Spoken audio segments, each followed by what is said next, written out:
Coloque o próximo à palestra. Precisamos de um novo profeta. Aí está. Muito bem. Vocês viram que o PowerPoint veio por último, né? Às vezes é bom a gente estudar sem o PowerPoint, né? Muito bom. Até aqui tudo bem, amigos? Tudo em ordem? Então vamos lá. Então apertem os cintos, porque a gente vai para a última palestra nesse momento. Essa pergunta tem intrigado muitas pessoas. Pastor Estêncio, será que nós de fato precisamos de um novo profeta para o século 21? Muita gente, inclusive bons teólogos, estão advogando a causa de que sim, nós precisamos de um novo profeta. Essa é uma questão a ser considerada. Deixa eu ver se vai funcionar aqui. Aqui, pronto. Então, seria Ellen White a última voz profética que Deus teria concedido ao mundo, à igreja remanescente? Ou será que Deus poderá chamar um novo profeta para o tempo do fim? Se alguém advoga a ideia que ela não será a última profetisa e que nós precisamos então de uma nova voz profética, a pergunta é: o que justificaria então uma nova voz profética? Qual o motivo que justificaria então? Aí vem então algumas coisas. Alguns dizem: precisamos de uma nova voz profética para preservar a unidade da igreja? Precisamos de uma nova voz profética para fazer com que a igreja esteja em conformidade com as decisões da liderança da igreja que são tomadas na associação geral e na assembleia da conferência geral? Porque às vezes uma decisão tomada numa assembleia, alguns obedecem e algumas partes do mundo acabam não obedecendo. E aí o que acontece? Começa a ameaçar a unidade da igreja. Então será que justificaria isso? Ou será que nós precisamos de uma nova profetisa para nos dar luz quanto à teologia da ordenação? Podemos ordenar mulheres ao ancianato? Podemos ordenar pastoras ao exercício do sagrado ofício pastoral, ministerial? Alguns perguntam. Será que nós precisamos de um novo profeta para poder nos trazer mais luz quanto à terminação da obra, novas estratégias evangelísticas, novos recursos, novos meios de evangelizar? Será que precisamos de uma nova voz profética para nos dar luz quanto à questão da secularização e o estilo de vida, que tem hoje se tornado algo muito delicado nas nossas fileiras da igreja? Os pastores que sabem disso muito bem.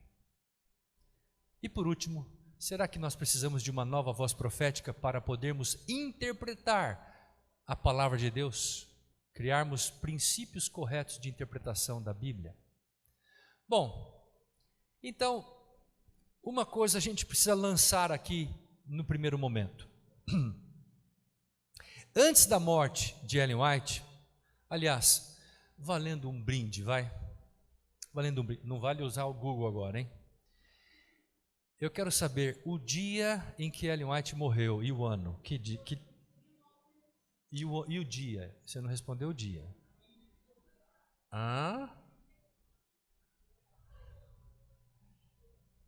Dia 15 de julho? Quem falou 15? É 15 mesmo? Então 15 não é 16, né? Até hoje. Mas vem aqui, eu vou te dar um presente, vem. Você merece, você é uma jovem esforçada, vai ganhar aqui um brinde. Caprichado, hein? Como é seu nome? Liriel, parabéns, muito bom. Muito bem, Liriel, então vamos lá. Dia 16 de julho de 1915, obrigado. Então, antes de ela morrer, várias pessoas se apresentavam a ela. E muitos deles se diziam: eu sou a nova voz profética da igreja. As pessoas se consideravam a nova voz profética, como se isso fosse uma coisa que dependesse do ser humano, não é? E ela, prevendo a sua morte, em várias ocasiões durante os últimos anos, ela falava de que sua idade estava avançada e do provérbio e do possível término da sua vida no trabalho. Nesse contexto, era muito natural que pessoas a procurassem para falar sobre esse assunto. Será que Deus vai suscitar um novo profeta? Haveria necessidade de uma nova luz, não é? Então, o que eu quero colocar aqui para vocês? Muitos pretendentes se manifestaram. Alguns deles escreviam para ela. Outros vieram visitá-la pessoalmente. Alguns consultaram os líderes da igreja. Cada um estava confiante que ele foi apontado por Deus para ser substituta de Ellen White. Coisa tremenda, né? Interessante isso. Uma carta escrita pelo filho Willie White, em 1912, ele afirma assim: uma dúzia ou mais de pessoas se apresentaram de tempos em tempos, alguns alegando que havia chegado a hora de Ellen White depor o seu trabalho e que ela, essa pessoa, os adotasse como profetas. Como se Ellen White pudesse dizer: você é uma nova profetisa. Ora, não tem lógica isso, né? Porque quem chama a pessoa para ser profeta? É Deus que faz o chamar, não é o ser humano. Eu não posso me dizer, eu sou um novo profeta. Não, isso é um chamado divino. É uma coisa extremamente profunda. Então, outros alegavam que tinham sido escolhidos por Deus para serem o seu sucessor, não é? Olha só quantas pessoas, além desses, não é, que disseram que eram os novos profetas que Deus havia chamado. Em 1845, isso bem antes, né, lá no início, esta jovem se dizia profetisa. Em 60, Phoebe Knapp. Em 70, Ana Bárbara. Em 92, Anna Phillips. Eu poderia contar a história dessa jovem. Em 1900, Fanny Bolton. Eu vou contar só uma palhinha. Anna Phillips. Em 1892, aonde Ellen White estava? Quem respondeu? Nota 10. Não vai ganhar um presente? Depois eu te dou. 1891 ela viaja para a Austrália. Ela fica lá quantos anos? 9 anos. Em 1892, esta jovem chamada Anna Phillips, ela tinha 25 anos, ela se dizia a nova voz profética da igreja adventista. Olha só, Ellen White não estava mais na América, ela não estava em Battle Creek, ela estava na Austrália. Até que um dia o anjo do Senhor apareceu a Ellen White lá na Austrália e comunicou a ela: olha, tem uma jovem lá em Battle Creek se dizendo a nova voz profética da igreja. E revelou o que ela estava fazendo. Ellen White pegou a sua caneta, sentou na sua escrivaninha e começou a escrever. Escreveu uma carta bem caprichada para ela, Anna Phillips. Ellen White conhecia Anna Phillips. E quando Deus orientou ela a escrever, ela mandou esta carta. Quando a carta chegou a Anna Phillips, amigos, ela foi como se fosse um torpedo, uma espada de 2 gumes, que dividiu a medula, o músculo, dividiu tudo. E esta jovem disse, ela teve que se retratar publicamente, dizendo: tudo o que eu digo que sou o profeta não passa de uma mera consciência pessoal a respeito da minha pessoa. Uma mera invenção, ela dizia. E ela se retratou publicamente. Fanny Bolton. Fanny Bolton era secretária de Ellen White. E ela se dizia, uma voz profética, se dizia ter dom profético. Olha o que Ellen White passou, hein? Não é pouca coisa não, é coisa séria. Margaret Rowan, 1916, um ano depois da morte de Ellen White, essa jovem surge como a nova voz profética da igreja, aproveitando a morte de Ellen White. Esta jovem se dizia a nova profetisa da igreja. Bom, olha só, eu poderia mostrar tantos nomes aqui, né? Mas eu quero mostrar para vocês agora esta imagem aqui, ó. Eu fiz uma linha do tempo dos pretendentes ao ofício profético de Ellen White. Olha que coisa legal, ó.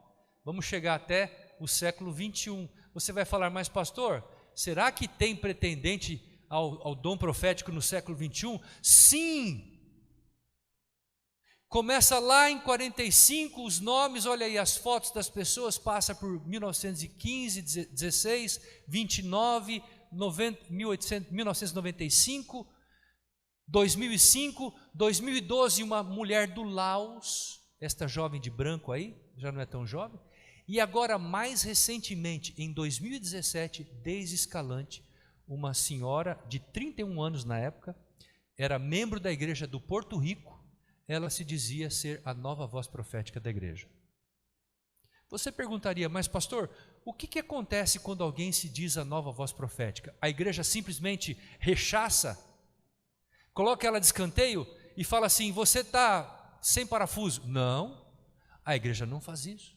A igreja pega a pessoa, leva até o White State, lá onde está os Estados Unidos, os depositários do Espírito de Profecia, ouve a pessoa, conversa com a pessoa, escuta o que ela tem para dizer, vê os registros dos escritos que ela se diz ser proféticos e depois começa a avaliar a vida desta pessoa. Se ela é um bom testemunho na sua igreja, se ela é uma pessoa idônea, se ela é uma cristã e tudo mais.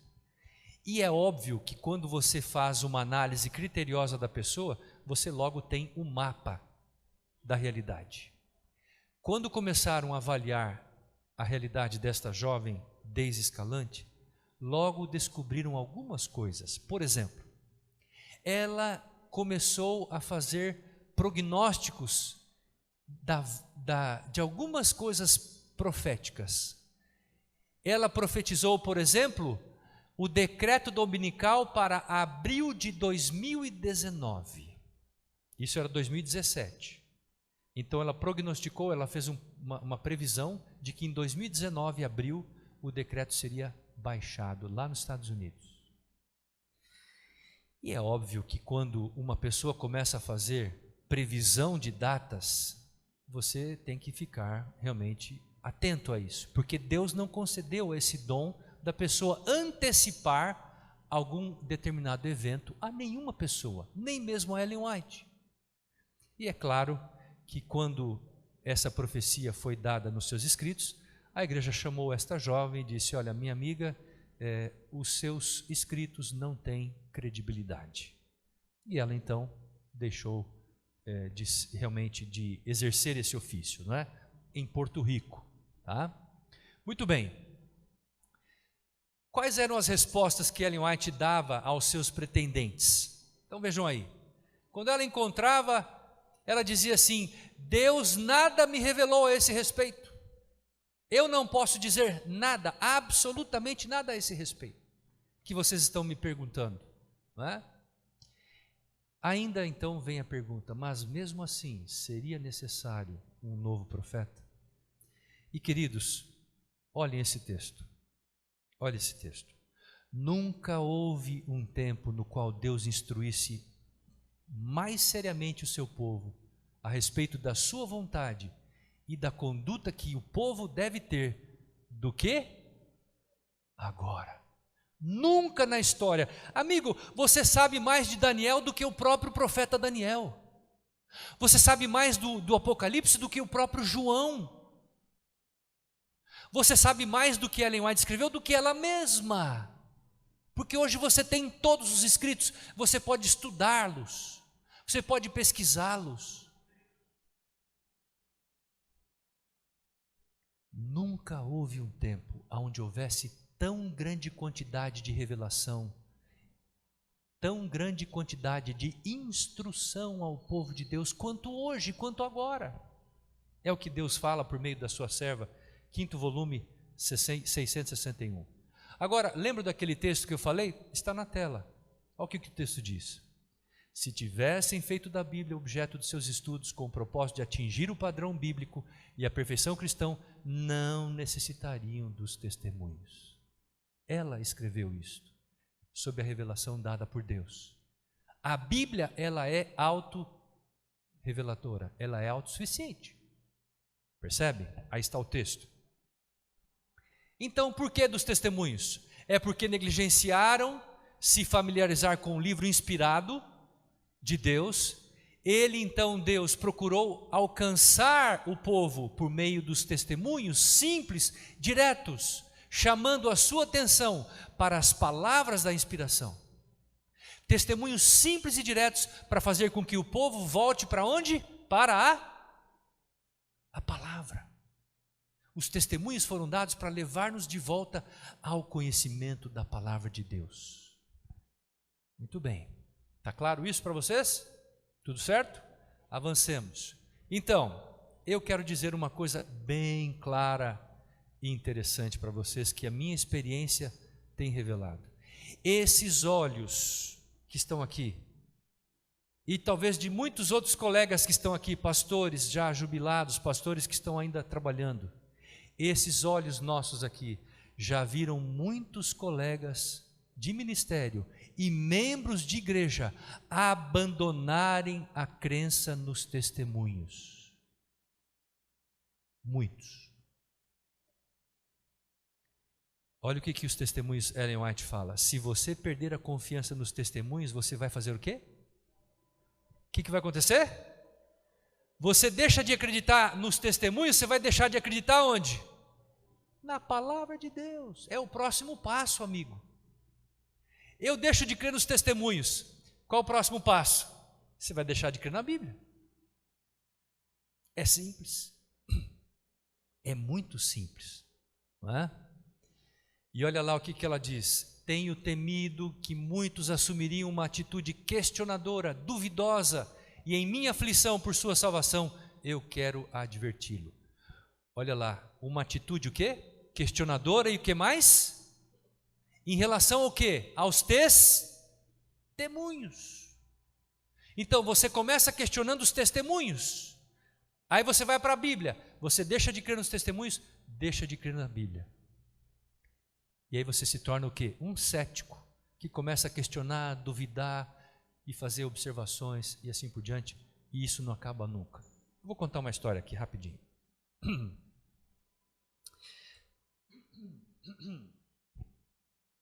Eu estava sentado na minha cadeira no Centro White, onde eu passo boa parte do tempo do meu ministério.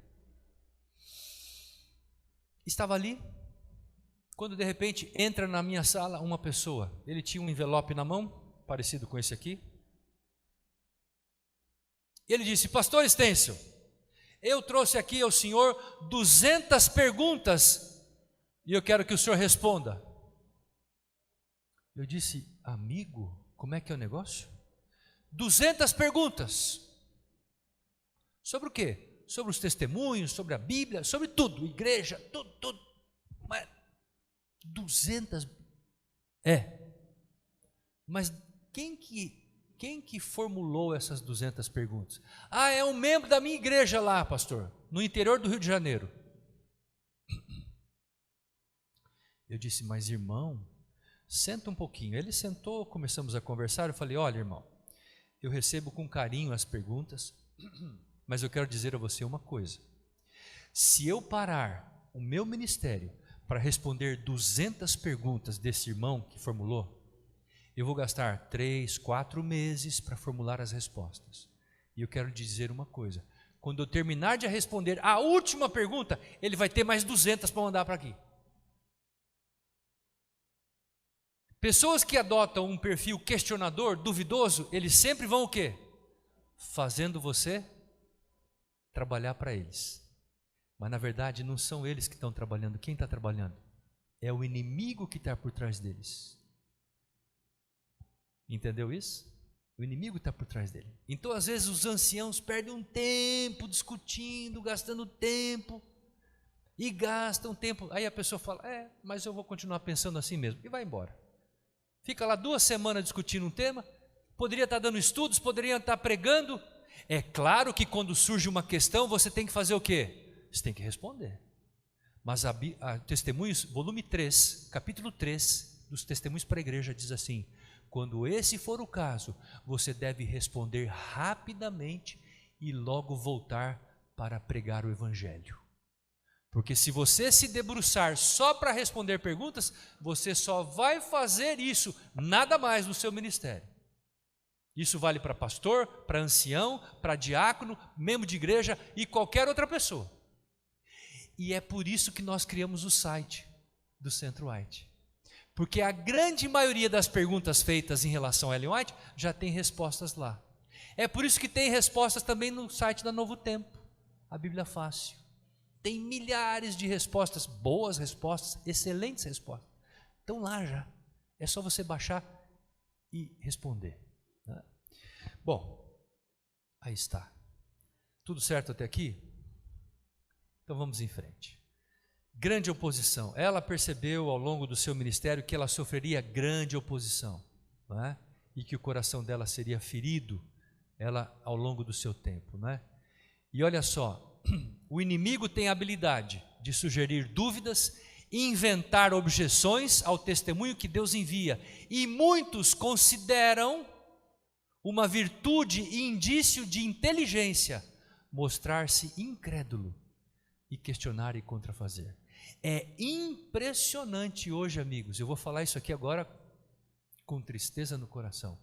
É impressionante como que um vídeo de Instagram, de TikTok feito contra a igreja, como que isso viraliza em segundos. É impressionante como que um vídeo de YouTube, ele viraliza quando fala sobre Bíblia, sobre testemunhos de Ellen White, sobre a vida de Ellen White. É impressionante. E é interessante que às vezes alguns membros de igreja se tornam os multiplicadores desses vídeos.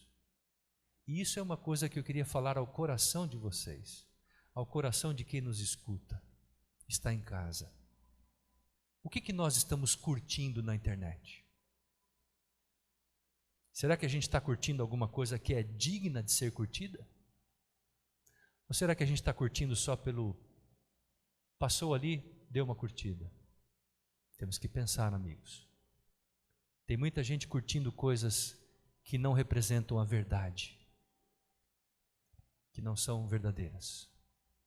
Muito bem. O inimigo tem semeado dúvidas. É o objetivo dele semear e impedir que a luz atinja o povo de Deus nesses últimos tempos que tanto dela necessita. Você tem aí na tela talvez o maior crítico do Espírito de Profecia. Esse homem talvez ele se encaixa como o maior crítico da história da igreja. Seu nome? Dudley Kenwright.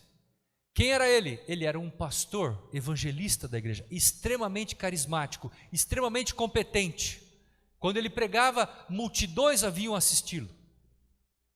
E na década de 1870 e 80, ele começa a duvidar de uma série de coisas, dentre elas, os escritos de Ellen White.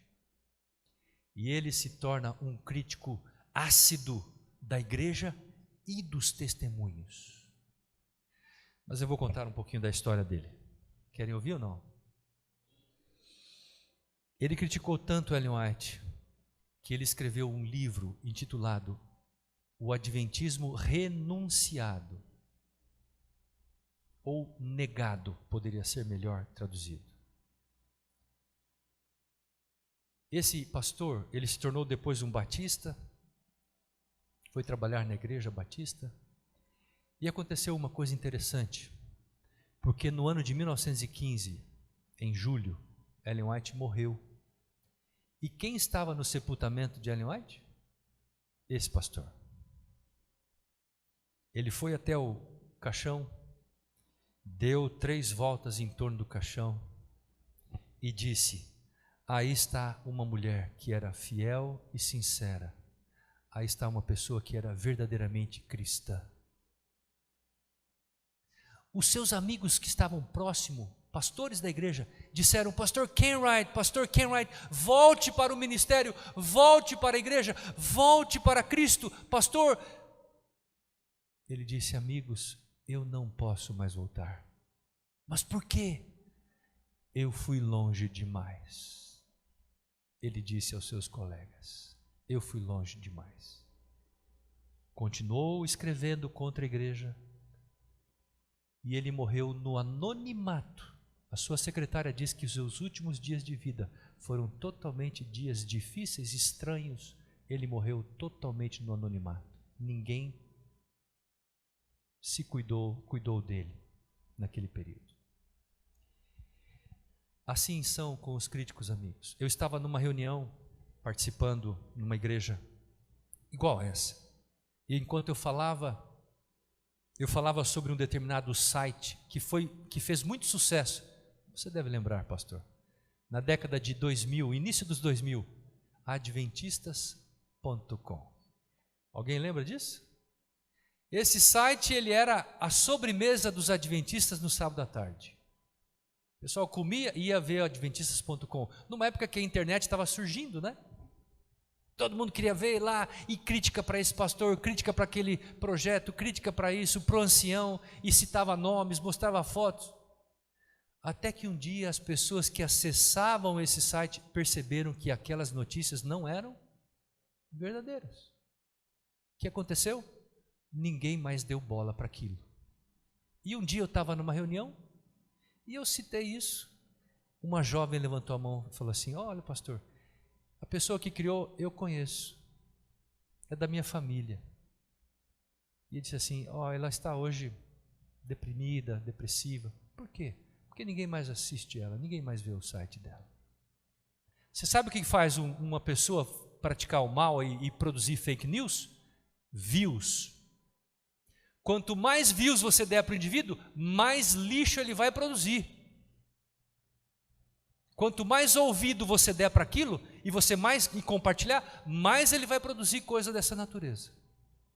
Ellen White tem uma frase fantástica, ela diz assim: tais pessoas deveriam ser tratadas com desprezo silencioso.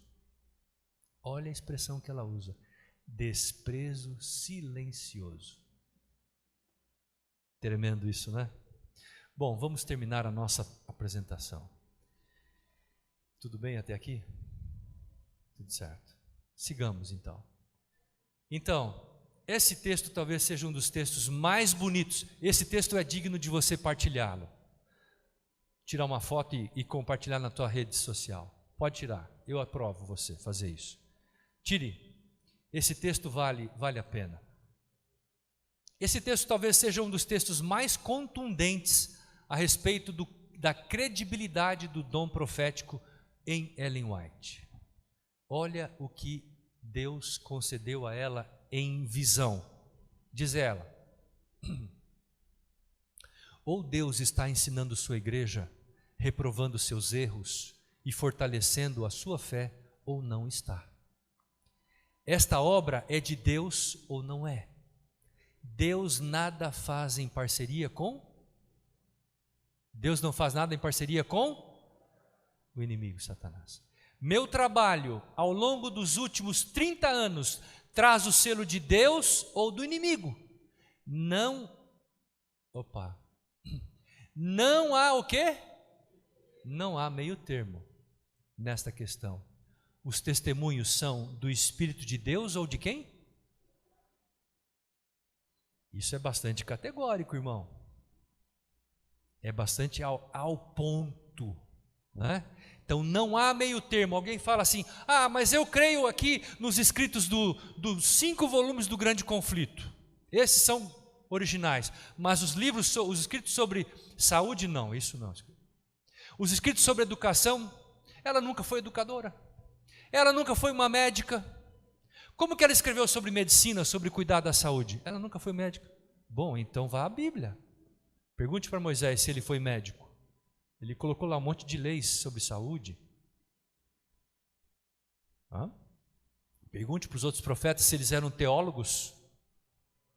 Pergunte. Amós era um boiadeiro. Amós era um boiadeiro, cuidava de vacas. E ele foi um profeta de Deus. Como é que pode isso? Então, amigos, a gente não pode colocar o peso da responsabilidade sobre a capacidade do profeta. A gente tem que colocar o peso da responsabilidade sobre quem? Sobre a origem da revelação, que é o nosso Deus Todo-Poderoso. É lá que está o peso da responsabilidade, a credibilidade está em Deus. Tiraram foto ou não? Isso você pode curtir, é coisa boa, vale a pena. Bom, eu tenho aqui uma questão para vocês. Veja, o mesmo Espírito que inspirou os profetas canônicos é o mesmo Espírito que inspirou os profetas não canônicos e pós-canônicos. Estão entendendo isso ou não? Querem que eu explique? O mesmo Espírito que inspirou os profetas da Bíblia, 40 profetas, os canônicos, é o mesmo Espírito que inspirou os profetas não canônicos. Por exemplo, quem é um profeta não canônico da Bíblia? Cita o nome de um. Não canônico. Noé. Aliás, deixa eu fazer uma prova boa aqui, valendo 50 pontos na média. Vamos ver quem vai responder. Quem foi o primeiro profeta chamado por Deus nas Escrituras Sagradas? Quem vai responder? Ninguém sabe. Então abra sua Bíblia, vamos responder. Sua Bíblia responde. Vá à Epístola de Judas, uma página antes do Apocalipse. Judas, versículo 14. Olha como a palavra é tremenda, né? Judas 14. Isso aqui é tema para um outro sermão. Diz assim: quanto a estes foi que também quem? Profetizou Enoque, o sétimo depois de Adão. Bom, agora você já sabe quem foi o primeiro profeta da Bíblia, não sabe? Enoque, ele era canônico ou não canônico? Não canônico. Por quê? Ele não escreveu nenhum livro, nenhuma porção da Bíblia ele escreveu.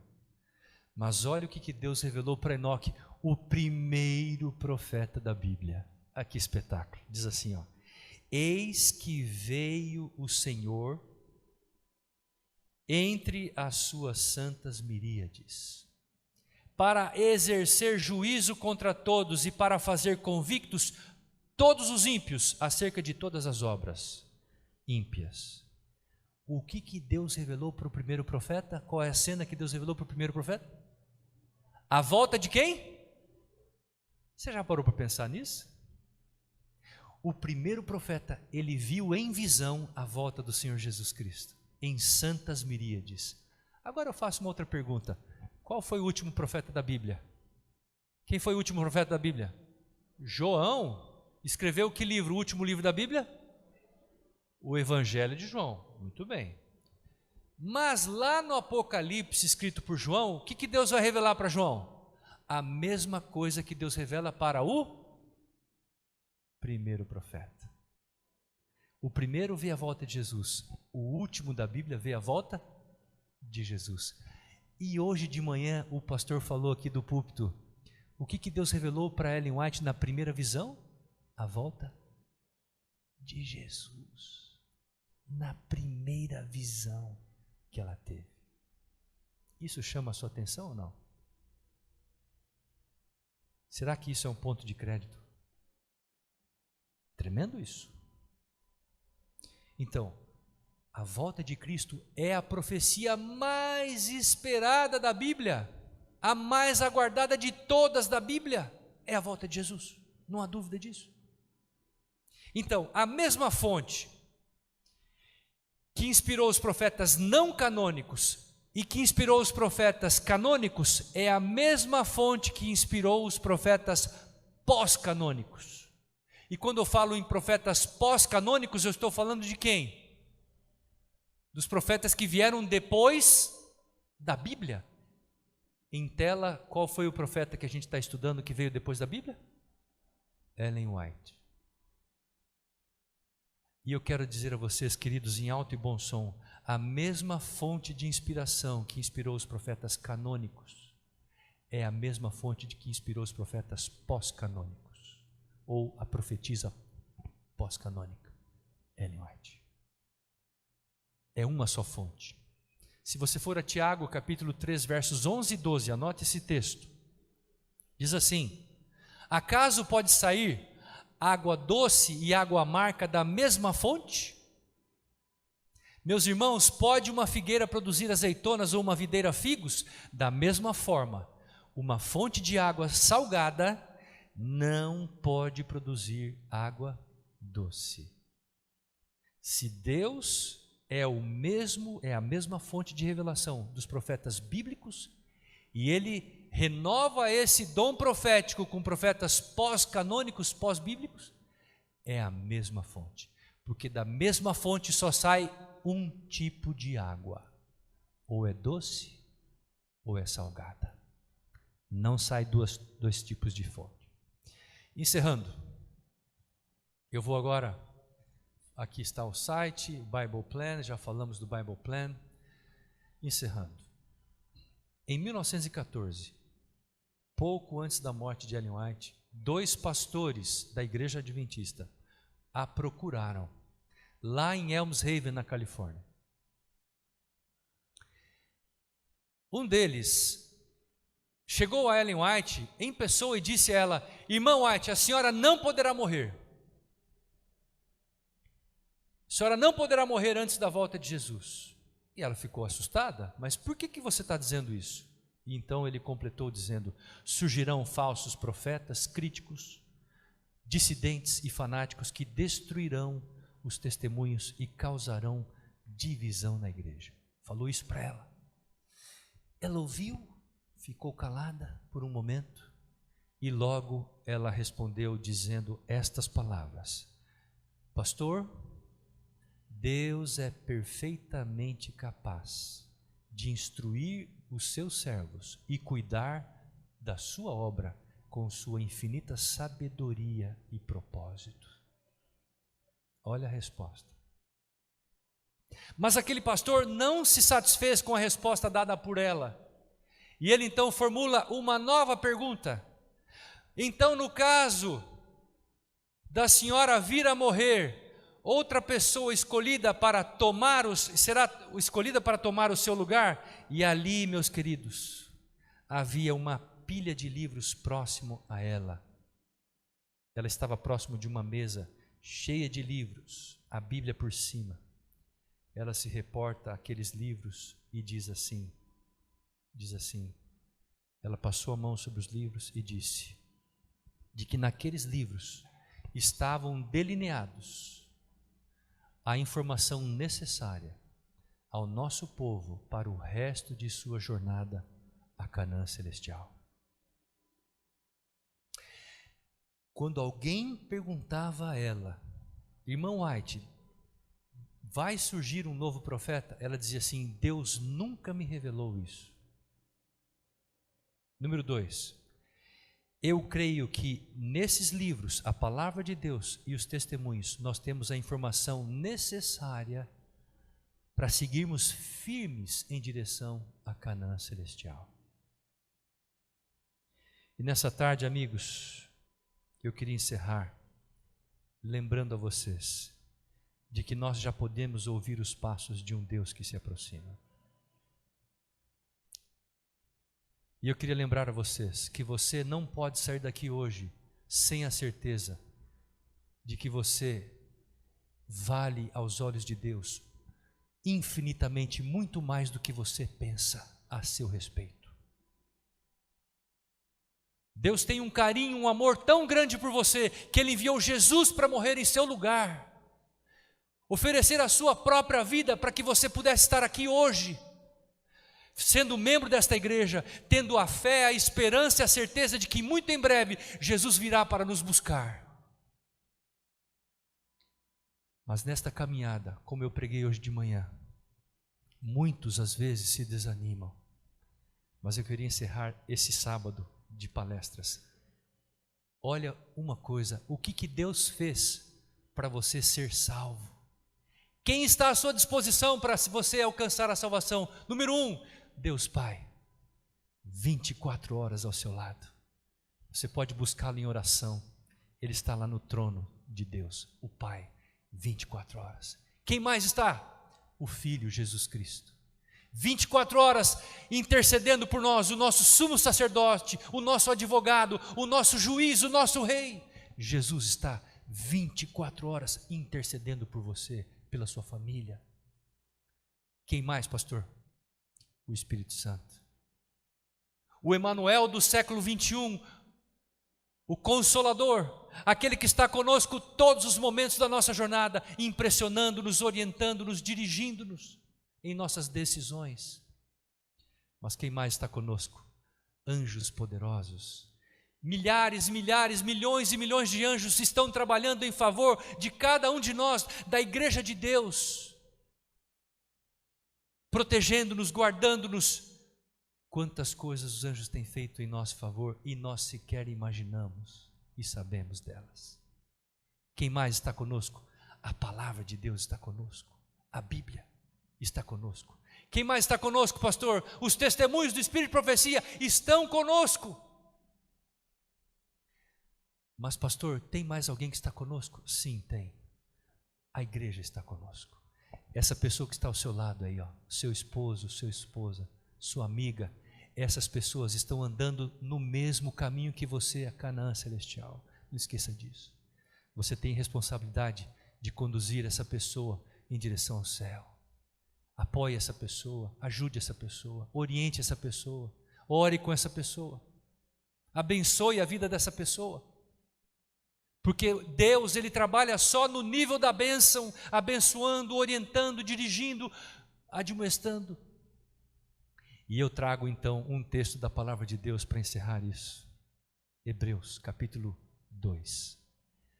Como escaparemos nós se negligenciarmos tão grande salvação?